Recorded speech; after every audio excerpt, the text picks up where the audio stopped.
सृष्टि में सबसे पहले जानवर आए या मानव? और इस पर तो पूरी की पूरी विकास की थ्योरी है। डार्विन की थ्योरी तो छोटी है, पूरा का पूरा चैप्टर है, पूरी की पूरी व्याख्या है जिसका नाम है ऑर्गेनिक इवोल्यूशन, जैविक विकास। जो धारणा है उसमें कहते हैं ना आदमी आया ना जानवर आया, पहले कीड़ा मकोड़ा आया। जीवन की पहली इकाई वैज्ञानिक क्या बोलते हैं? क्वेजरवेट का नाम सुना है? वायरस का सबसे पहले वायरस है, क्वेजरवेट को मानते हैं सबसे पहले। आधा जिंदा आधा मृत, वायरस तो वही होता है ना, बैक्टीरिया तो जिंदा रहता है। अब अपना सांख्य दर्शन, अपना फिलॉसफी क्या कहता है, उसकी बात माने तो सांख्य भी एक अद्भुत विकासवाद की बात कहता है। पहले प्रकृति से प्राण पैदा हुआ, प्राण विकसित हुआ, फिर मन विकसित हुआ। लेकिन सांख्य ने यह बात नहीं बताई कि प्राण विकसित हुआ तो कौन प्राणी पहले आया, पर उसने कहा कि प्राण तत्व से मन तत्व का विकास हुआ। क्वेजरवेट वायरस का भी बुजुर्ग दादा परदादा छरना जो कहिए सबसे बड़ा बुजुर्ग है, वो जीवित और मृत के बीच की इकाई है, ऐसा लोग कहते हैं। एक बात बताएं, पहले थलचर हुए या जलचर हुए?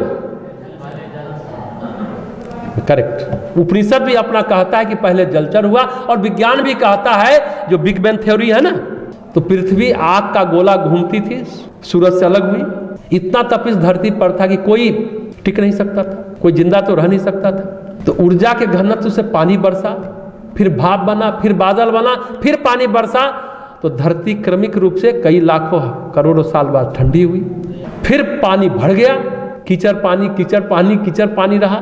तो पानी से ही जीवन की शुरुआत हुई। इसलिए थल कम है और जल ज्यादा है, सागर 2/3 है ना पृथ्वी पर। तो पहले विशाल वृक्ष नहीं बना, पहले जल में जीवन आया, क्वेजरवेट आया जल में, फिर इकाई और विकसित हुई, फिर लिविंग बीइंग डेवलप हुआ, लिविंग बीइंग, फिर उससे क्या हुआ, फंगस यानी काई डेवलप हुआ। तो वायरस के बाद बैक्टीरिया आया। बैक्टीरिया एक कोशिका का प्राणी है, अमीबा कह सकते हैं, एक कोशिका का प्राणी। अमीबा का नाम आप लोग पढ़े होंगे। बैक्टीरिया कोशिका है, सेल है। वायरस के पास तो कोशिका भी नहीं है, सेल नहीं है, वो तो लिविंग और नॉन लिविंग के बीच का हिस्सा है। तो जीवन क्रमिक रूप से विकास होता गया। सेल यानी कोशिका, अपने आप में एक शरीर होता है। अमीबा एक कोशिका से कई कोशिका बना ना, उसी से पूरी बॉडी बन जाती है। एक क्या कैसे, एक सेल में माइटोकॉन्ड्रिया का नाम सुना है, जो बायोलॉजी पढ़ा होगा तो बता सकता है।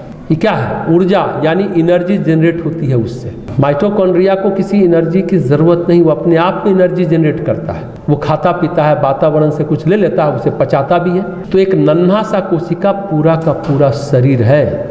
वायरस अपने आप में शरीर नहीं है। वायरस हमेशा जिंदा नहीं रह सकता, लेकिन बैक्टीरिया हमेशा जिंदा रह सकता है। बैक्टीरिया मरेगा नहीं, ये ध्यान रखिएगा, हमेशा जीवित रहेगा।